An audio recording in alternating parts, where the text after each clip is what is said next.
اسمعوا بالظبط من عمي.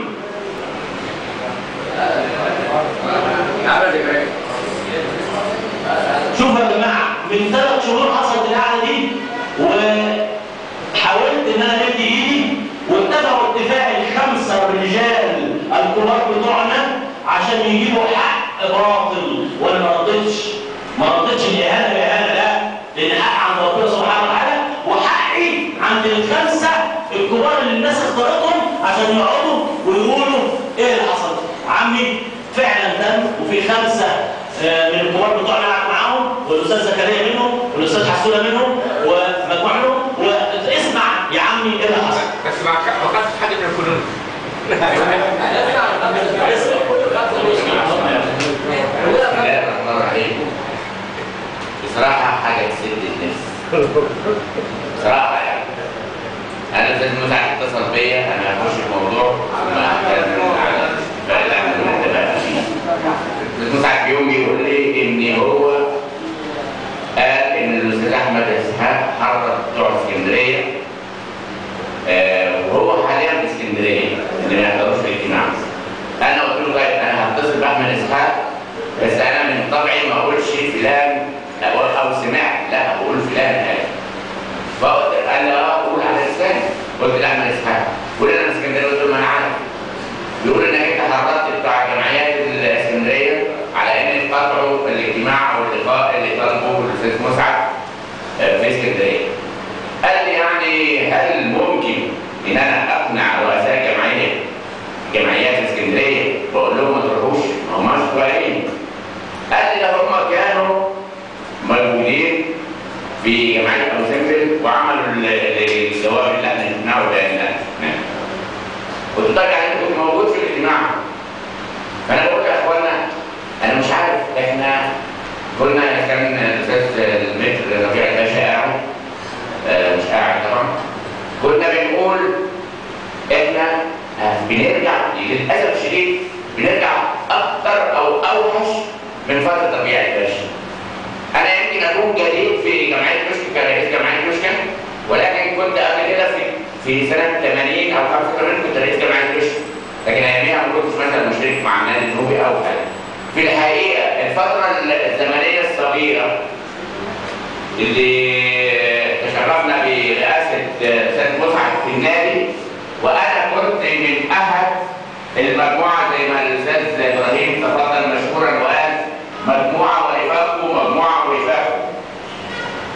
حتى إن جيت اختلفت، معلش هحاول عليكم. لا جيت اختلفت يا عمي يا جماعة، احنا بنتكلم في نقطة معينة عايزه يتكلم فيها، الاجتماع اللي حصل مع ال5 رؤساء الجمعيات بتاعة الأستاذ أحمد إسحاق ومسعد يدكي اللي كان بيتكلم عليها عمي. ممكن حضرتك تقول لنا ايه اللي حصل؟ الاجتماع يا سيدي احنا حددنا كام نفر برئاسة يمكن كمان انسان فاضل، الدكتور عباس رشيد، والاستاذ محمد عبد الحسون، والاستاذ احمد صالح رئيس جمعية كشك، والعبد لله، وكان معانا بقى من الدرس. لا محمود بكر. ايوه المهم جينا اجتمعنا، والاستاذ مسعد كان طالب اعتذار رسمي ومباشر للكلام اللي اتقال في النت، الموضوع ان هو كان اتفق معاه ان هو عشان يخش مجلس الشورى مش عارف ايه اسمه النادي النوبي قبل الانتخابات يعني. اتضح ان الاستاذ مسعد قال ما قلتش حاجه، وهو ما صنبلش احمد اسحاق على ان ده تم. وموضوع بتاع الحيطان اللي هي بدم شهداء برضه ده بيقول لك ان ده ابن ممدوح اسماعيل، يعني ملوش دعوه، وحتى لو كان ممدوح اسماعيل، حتى انا قلت له لما احنا رحنا بفلوس من خارج، رحنا للمؤتمر بتاع حكومه السكن ده، مش معنى ان هنيجي نقول دلوقتي الفلوس دي ايه ولا مش الفلوس دي؟ واقنعه. قلت لهم طب يا جماعه مش هينفع ان هو يعترف رسمي وهو مش هيعترف او حاجه. انا اقترحت يمكن قلت لهم طب احنا عشان يعني نخفف الموضوع ونحتفظ لكل واحد كبريائه، قلت لهم احنا نعمل ايه؟ النت هو السبب. والله الاثنين يتواجدوا في النت، كلمة تواجدهم أو معنى إنك تشوفهم مرة الاثنين مع بعض ده لحد يمحي الكلام اللي في الوسط النوبي. واتفقنا على كده. بعد ما اتفقنا مثلا بأسبوع، أستاذ مسعد بيقول طب أستاذ أحمد يقول لي أنا مش فاضي، وراح اسكندريه، مره مش عارف رايح فين، مره مش عارف. انا في الحقيقه بقى كنت يمكن يعني ما اعرفش استاذ محمد عبد الحسون برضه كان بنفس الطريقه، برضه كان بيتكلم مع احمد اسحاق، وانا اتكلمت مع احمد اسحاق كتير. لدرجه ان بيقول لي مره انت مالك مهتم ليه بالموضوع ده؟ قلت له اوعى يا استاذ احمد اياك تكون بتفكر في كلام انتوا بتقولوه ساعات، اوعى تقول ان انا استاذ مسعد مديني فلوس او مديني موبايل زي ما انتم بتقولوا، لكن هي الحقيقه انا كواحد عضو في اللجنه وجيت قعدت من الساعه 1 لغايه الساعه 5 ولا الساعه بعد الظهر، وانا عندي شغل بعد الظهر اصلا ما بكونش يوميها، وقررنا واتفقنا ووافقت على اللي احنا طلبناه. يبقى ايه الداعي؟ فانا اطلع في حاجه ثانيه هو ما اعرفش يعني ما اعرفش، لا ابدا مش هو ده طلب رسمي. انا مش هقعد مع الاستاذ مسعد حبيبي وانا مش زعلان، مش هقعد معاه الا لما ارجع رئيس المجلس الشاري للقسم. قلت له طب ده يعني ايه ده ماله مع ده؟ فبيقول لي لا هو ده من حقي. قلت له طب ما احنا قعدنا مره القسم والاستاذ محمد عبد الحسون يشهد في جوزكول او في عنيبه، واتفقنا ان احنا ما نرجعش للموضوع ده طالما احنا خدناه في جمعيه كلاشة ونوافق الكل، ما نرجعش للنقطه دي. قلت له يا استاذ احمد انت كده هتضيع يعني هتخش مع ضد مسعد، كمان هتخش مع ضد المستشار، احنا هنقعد بقى يعني نهادي في الموضوع. ثم اني حتى لو انت عايز ترجع النقطه دي انت لوحدك اللي هترجعه؟ المطلب الزاد يعني ده لا يعني هل انت لوحدك اللي هترجعه؟ ثم ان لو رجعته هل انت مكتوب علينا ان انت تبقى رئيس المجلس الشاري؟ وهو من كل الوجوه ملهاش ولا هو وقته ولا هو ميعاده ولا منطقي. يعني احنا هنزود الدنيا بله. في الحقيقه انا بقول لك قد ما تشرفت بناس في الفتره الوجيزه ديت، وانبسطت ان انا اتعرفت بناس ونود على فلتات من كل الجمعيات والعرب واحترامات متبادله وفي محبه، وقعدنا كام جلسه يوم 6 ممكن نتناقش ممكن نزعل ممكن نتكلم، ولكن قلوب صافيه في كله متجه لمصلحه النوبه. فمش هطول عليكم وشكرا يا جماعه. متهيألي عمي كلام النبي لو سمحت. يا جماعه اذا كان رئاسه المجلس الشاري عامل كل دوشه ده انا مستعد اسيب مجلس الشاري. اذا كان هنرجع قوه ثانيه كلنا مع بعض انا مستعد. يا جماعه بعد الظهر عشان ما نطلعش بره، لان انا عايزكم تمشوا بدري عشان تيجوا على كده تمشوا بدري.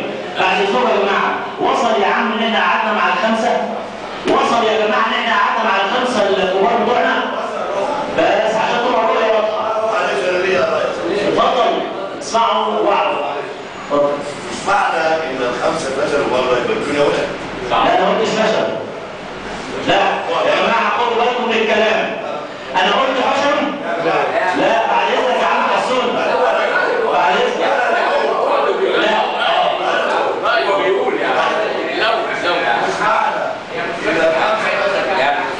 اذا الخمسه يبقى شوف ايه بعد اذنكم يا جماعه. واحد يا استاذ مسعد. ايوه اللجنه دي لو ما قدرتش توافق مره هعمل محاوله ثانيه، هعمل محاوله ثالثه. اسمعوا يا جماعه الكلام ده مين اللي هيعمل؟ اسمعوا يا جماعه خلاص يا جماعه مين اللي هيعمل؟